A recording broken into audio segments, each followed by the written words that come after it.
ডুয়ার্সের চা বাগানগুলি এখন চিতাবাঘের আবাসস্থল হয়ে উঠেছে। যখন তখন বসতি এলাকায় হানা দিয়ে ছাগল, শুয়োর বা বাছুর নিয়ে পালাচ্ছে, মানুষের ওপর ঝাঁপিয়ে পড়ে আহত করে, তড়িৎ গতিতে পালিয়ে যায়। এখন রাত বা সন্ধ্যা নয়, দিনের বেলাতেও আক্রমণ করছে। এরকমই মাল ব্লকের কুমলাই গ্রাম পঞ্চায়েতের নেপুছাপুর চা বাগান সংলগ্ন বস্তি এলাকায় চিতাবাঘের হামলায় জখম হলো শিশু সহ 7 জন। কুমলাই গ্রাম পঞ্চায়েতের নেপুছাপুর নেওয়া সহ অন্যান্য ছোট বাগানগুলিতে চিতাবাঘের উপদ্রব রয়েছে। কয়েকদিন আগেই নেওড়া চা বাগানে বন দপ্তরের পাতা খাঁচায় আটক হয় পরপর 2টি চিতাবাঘ। তারপরও চিতাবাঘের হামলা কমেনি।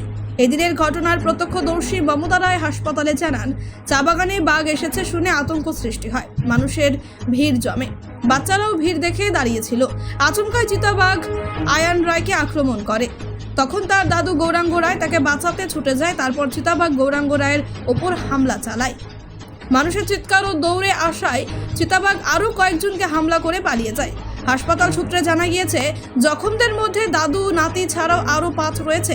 তারা হলো প্রদীপ ওরাও, বয়স 7, মার্কস ওরাও, বয়স 28, রকি ওরাও, বয়স 13, মুকেশ রায়, বয়স 16 ও মাংরি ওরাও, বয়স 38। স্থানীয় বাসিন্দারা জানায়, এলাকায় চিতাবাঘ রয়েছে, মাঝে মধ্যেই হামলা করে এর আগেও কয়েকজনকে জখম করেছে। বললেন কি আয়ন রায়, দাদুর নাম কি? গৌরাঙ্গ রায়। তখন দাদু বাচ্চাটাকে বাঁচালো? হ্যাঁ। কিভাবে? ওই যে লাফাই বলে ধরছে নাকি বাঘটা বলে বাচ্চাটাকে, তখন দাদু পিঠ নিয়ে উঠছে। হ্যাঁ, ও বাঘটাকে বলে ফালাই দিছে, মানে তারপর ফালাই দিয়ে তারপর ধরছে ও দাদুকে। দাদুর সাথে একটু লড়াইও হয়ে গেছিল তার মানে? হ্যাঁ। আর কেউ আহত হয়েছে কি ওখানে? আমার ছেলে। ছেলের নাম কি? ছেলের নাম মুকেশ রায়। সবাইকে কি কোথায় আনছে? হ্যাঁ, এখানে আনছি হসপিটালে, এক জায়গায় ছিল। আগে কি কখনো এরকম ঘটনা হয়েছে আপনাদের এলাকায়? হ্যাঁ, আসে তো সবসময় আমাদের এখানে বাঘ আসে, বাগান এলাকা। আপনার নাম? আমার নাম মমতা রায়।